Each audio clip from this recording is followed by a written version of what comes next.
Greetings everyone and welcome back to the channel for another 1/6 scale figure unboxing and review. And today we're going to be taking a look at none other than the Joker, the MIME version, the Hot Toys DX14 from the 1989 Tim Burton film Batman. And as always, the format will remain the same. We're going to take a look at the box, we'll take a look at the accessories, we'll get the figure out, get him posed up, get him under the Detto light to see how he looks. But first, a little bit of background on this figure. I got this figure once again from my good friend William Wang. His Facebook link to his Facebook page will be down in the description below, as always. It was pre-owned, but virtually new. I think it had only been out of the box once or twice. Now, this figure was released back in, I believe, 2013, 2014, something like that, and got a little bit of disdain on its release. People couldn't figure out why Hot Toys had done this. Why an outfit that only appears on screen for maybe 3 or 4 minutes of the film warranted a DX release. Obviously DX standing for deluxe, as we all know. And yeah, there was a little bit of, I wouldn't say hate, but it was frowned upon. People didn't quite understand why Hot Toys had done this. But over the years, it's gained a little bit of traction and gradually picked up speed, and now has somewhat of a cult status. But yeah, without further wobbling on, let's take a look at this box. Now, I have to say, from the get-go, this box is one of my favourite Hot Toys boxes. The DX range from back in the day, from around the sort of that 2013, 14, 15, 16 period, when they were releasing Batman figures, is absolutely phenomenal. I think they also did it with a lot of the Terminator figures as well, but this box is something to behold. It really is. Obviously, you've got the monochrome pattern here. It is a huge box, by the way. Doesn't look, it's quite tall, but it's the depth of this thing as well, which gives it its bulk. But yeah, what have you got? Yeah, you've got this lovely monochrome pattern on the front here. What appears to be his tie, possibly the underneath his waistcoat, or the waistcoat itself, the white rose. It's beautifully presented. You've got the Hot Toys logo down at the bottom here, the Joker, MIME version DX14, DC Comics down here. I will try and keep all this in shot, and I'm going to try and open this box so you can get a look inside just to see how impressive this thing is. But yeah, pretty plain on this side. That pattern, that black pattern's continued with the spots and the jagged edges. Bring it round the back, pretty plain again. The usual warnings: don't eat, don't give to children unless you want it broken, that kind of thing. The DX logo, and then on this side again, a continuation of the pattern from the front, black and white images, and the Joker MIME version there. Now, the box is beautiful, but it's when you get inside this box that it gets really impressive. I'm going to try and open this on camera so you can have a view. It's magnetic, as most of these DX figures are. That nearly fell out. And like I say, I'm going to see if I can get all this in shot. And it is huge. It is huge. But it's the presentation that really is beautiful on this. You've got this bit of tissue paper across the front here. Then the first layer of the box is you've got this beautiful card that pops out from the front here, and I'll see if you can't get a close-up on this. Let me just prop that up and get some better light, because the size of this box is actually blocking out the light. But yeah, you get this wonderful card with the white rose inlay there, and I believe they did card versions of this for the DX Batman and the DX normal outfit Joker as well. And then underneath that, I'll put that back in correctly, and then the figure's already out of the box. Obviously, underneath that, you've got the first layer with the figure in, and then below that, the wonderful display base that we'll get to in the accessories. But yeah, and then there's this wonderful logo printed on the inside of the box, and at the top there it says, "Hello Vinny, it's your Uncle Bingo," which I believed was an improvised line, possibly. I'm sure somebody will correct me in the comments down below if I'm wrong. But yeah, then this lovely image of the quill, the pen quill, and some blood here, and it says time to pay the check. But it's just a superb box, and I personally think this was sort of the epoch of Hot Toys and their packaging on these DX figures. But that's enough wobbling on about the beauty of the box. Let's do as we always do. Let's dive down onto the table, get all the accessories out, and take a close-up look at everything that the MIME Joker comes with. Okay, so here we are, down on the table with all the accessories that come with your DX MIME Joker. But before we dive into the accessories, I'd just like to take this opportunity to say a huge thank you to everyone who's watched the videos, who's liked the videos, who's subscribed to the channel. Massive thank you for supporting us in what we're doing here. So without further ado, let's jump in. As always, let's start with these hands. Now you get, there's two pairs here. There's a pair already on the figure. You know me and my hands, let's have an up close and personal look at this and see what we're looking at here. Get an idea of the kind of work we've got here. Hot Toys hands, I always have a high expectation of, and I haven't been let down here. The paintwork here is excellent. The sculpting's really, really good. They genuinely look like gloves. You can, I don't know whether the light's picking this up, but you can see the stitch work there in the glove itself. There's some creasing in the cuff, there's some lovely detail there. Yeah, very, very nice indeed. This is mirrored for all the hands are gloved. Let's get another one into frame here. What else have we got? There's a pointing finger hand. Once again, the same high quality of paintwork, the same high quality of detailing. This one's got a wrist peg in it, obviously. What else have we got? There is a holding hand here. I believe that may be for the top hat, possibly. We'll take a look at that when we get him posed up. But yeah, the same quality throughout. Great paint application, great sculpting, love the detailing on the back here. Let's have the flexibility test. Oh yeah, that's pretty good. I'm liking that. Yeah, there's some give in there, not too much, enough to give it some maneuverability, but not too much give that it drops everything you try and put in the hand. Perfectly pitched Hot Toys. All hands should be made this way, but yeah, that's the hands. What else have we got? Let's put those to one side. Yeah, let's take a look at this rather nice rose. Now this may look, it does have a shade of grey. It's not exactly, it's not completely white, but it's all plastic. Some nice detailing there, some nice sculpting. Paintwork pretty much looks like one application. Obviously reflects this rose here. And there's a metal clip on the back there, so you can just hook it straight onto the outfit. But we'll be doing that when we get the figure out itself. So you get that. Usual spare wrist pegs, as always. Top hat, yeah. What would it be without his top hat? All one piece of plastic, no material here. Relatively straightforward. Pretty screen accurate. Yeah, fits straight over the top of his noggin. So, yeah. The top hat. What else have we got? Yeah, let's take a look at these quills. The infamous quills. The pen is mightier than the sword. Get 3 of these, and I don't know whether the light is picking this up. Some very nice sculpting there. You can see the individual feathers, the individual strands of the feathers, rather. There's sort of a pinky and a green stripe on there that's been painted on. Very nice, all plastic, as I said.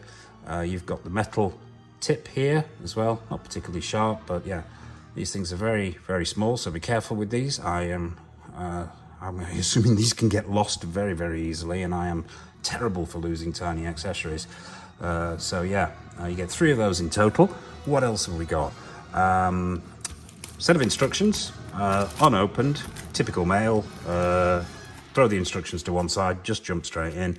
This will cover a lot of things, including the stand, the backdrop that we'll come to shortly, and the purse system. It's got the purse system that the Hot Toys went with there, the eye moving system. So yeah, instructions, and I shall put them over there like I always do and completely ignore them. What else? We'll come to the backdrop, but let's take a look at this stand, and to do that we're going to need to move the rest of these accessories over to one side a little bit, because this thing is absolutely enormous. So bear with me as I just move all this over here so we can get this behemoth of a stand into shot. So yeah, what have you got here? So obviously meant to replicate the steps of Gotham Town Hall during that particular scene that he's in for 3 or 4 minutes wearing this outfit. All plastic. Huge footprint, as you can see. We've got some grates here and here. There's a hole up there for the stand itself. Yeah, all one piece of plastic. DC Comics on the bottom there. the Joker DX MIME version on silver plate at the front, as we come to expect with these. And a lot of these big bases, I think, was not dissimilar to one that came with the Bruce Lee figures, but I think that might have been made out of card. But this thing is huge. Great plastic steps on there. There's not an awful lot of weathering or paintwork on here, but it's had a couple of washes, and yeah, it's very, very impressive. I do like this. But as I say, an enormous footprint. So if you're going to be displaying it with this and the backdrop as well, you're going to need some space on your shelf there. But what we'll do next is we'll set it up with this backdrop, because there are several pieces to this. I'll do that off camera simply because it's going to take a bit of work to get the whole thing in shot. Then we'll come back and we'll take a look at the backdrop with the stand itself. Okay, so here we are with the diorama base all set up with the stand, and pretty impressive it is too, pretty imposing. This thing is absolutely huge. It comes in 3 pieces. There's this piece here, which provides the base part, which slots to the back of the stand itself. There's a separate piece with magnets on, it's all magnetized, which then supports this bit here, which is, as you can see, is exceptionally impressive. Obviously it says Gotham City Hall there, you've got pillars, it's a lovely sort of grey effect. I'm not a huge fan of these card diorama bases, and I don't use them in my display, but I have to say this one is particularly impressive. It really is. It's too big for the Detolf. If I was inclined to use these bases, then these diorama backdrops rather, then this will be the one I use. It is exceptionally impressive, but there you have it. So that's the diorama base. Let's bring the figure out, get it onto the stand, take a closer look at the outfit, the head sculpt, all those bits and pieces before we get him over into the Detolf. So without further ado, let's bring on the main event, the Joker himself. Okay, so here he is in person, Mr. Jack Nicholson, the Joker, MIME version. We've got him on a generic stand on the turntable because the footprint of that rather nice base that we just looked at is pretty big. This gives us a better opportunity to have a look around the figure and take a look at this outfit and the details and so on. So as you can see straight away, a very imposing figure in black and white. It does strike, it is very, very striking first time you see it. But let's stop this spinning so we can take a closer look at the outfit, as I mentioned. Right, let's manually move this guy around and have a closer look. Let's bring him a little bit closer to the camera so you can take a look. And very, very nice work here straight away. I think the tailoring on this figure is quite phenomenal. It really is. Got these wonderful boots. They're all plastic, but the paintwork on them super shiny. The detailing is fantastic. I'll bring it around a little bit and lift this trouser leg up so you can just see the detailing on these boots. It's not split cut, obviously. It's all one pegged foot. But yeah, the paintwork on there, the creasing to give it that leather look, the super shiny tips of the boots, the button work on there. Wonderful, absolutely wonderful. Obviously mirrored on both sides there. Then we've got these fantastic checkered pants, high-waisted, obviously 80s style pants with this lovely checkerboard effect on there. These are made out of cotton. They hang very, very well. It does feel like, yeah, it does feel like cotton. Pretty decent quality cotton as well. The stitching is very, very nice. I don't know whether the camera's picking this up. You can see the intricacy of the stitching there. I don't believe this has pockets. No, there are no pockets there, but I think that probably spoiled the line, to be honest with you. But they hang really, really well, as you can see. Let's take a look at this coat. Now, this coat is beautifully tailored, as it is with the DX, the normal DX Joker figure. The tailoring here is very, very good. You've got this tailcoat is lined. They've got some lovely buttons on there. There's a lovely sort of, I'm not going to say it's herringbone, but there's a lovely actual pattern in that material. It's not just plain cotton, it's patterned. But we've got the buttons here. The stitch work is excellent. There's some fantastic work on this collar here. Really, really is some of Hot Toys X best work here, I think. possibly in the tailoring department anyway, for the time, shall we say. But yeah, excellent stitching. The proportions are very, very good. They're spot on. Let's spin him round so you can take a look at the back of this tailcoat. Just see how good it is. Bit of a dust magnet, but as most dark coloured 1/6 scale clothing is. Yeah, you can see the wonderful stitch work down there. There's no wire in this in this jacket, but I don't think it needs it really because it falls beautifully. Yeah, so we'll spin him around again so you can get a complete 360 on that lovely tailcoat. Underneath the tailcoat, as you can probably see, we've got that waistcoat. Once again, excellent tailoring, very, very well fitted. I'm not sure if these buttons come undone. I am not going to attempt to undo them. But yeah, the material there is wonderful. The pattern is excellent. Cotton shirt underneath. There is some padding on this chest, on the chest area here. As I've mentioned before in other videos, I am not a body expert, so I'm not sure what particular body they've used here, but it is padded out here underneath this cotton shirt, and the cotton shirt has buttons as well, as you can see. Got this wonderful bow tie, yeah, lovely polka dot effect there, and as you can see, that I'll just turn that around there. The tailoring is wonderful on this. It really, really is. It sort of speaks for itself. Yeah, I'll spin him around so you can manually, so you can take a complete 360 look at him. And I think this is an absolutely fantastic figure. I can understand why people were a little bit perplexed with Hot Toys for doing a DX version of this, but once you get it in hand, it really, really is something special. And let's take a look at that head sculpt. Let's lift the camera up a little bit so we can, as always, we will be going over into the detail from the detail flights. Far better for viewing this head sculpt, but let's just take a look at this. And as with the other Joker DX, 89 Joker DX, this head sculpt is simply phenomenal. The paintwork there, the lines, the skin texturing, the glassy eyes. Obviously this is PERS system. You simply lift the back of the head off. We'll take a look at that when I spin him round. But yeah, it is absolutely phenomenal. The likeness to Jack Nicholson is uncanny, it really is. It is one of those figures that looks like it's just going to get up and walk away. Amazing glassy eyes. As I say, wonderful skin texturing. The hair is brilliant. It really, really is. The individual strands. Obviously, you're going to get this this line here, which is where the head comes away for the PERS system. But we'll do that now. So you just simply, it's held on by a magnet. You simply lift it off, and what you've got is a joystick there at the back of the head.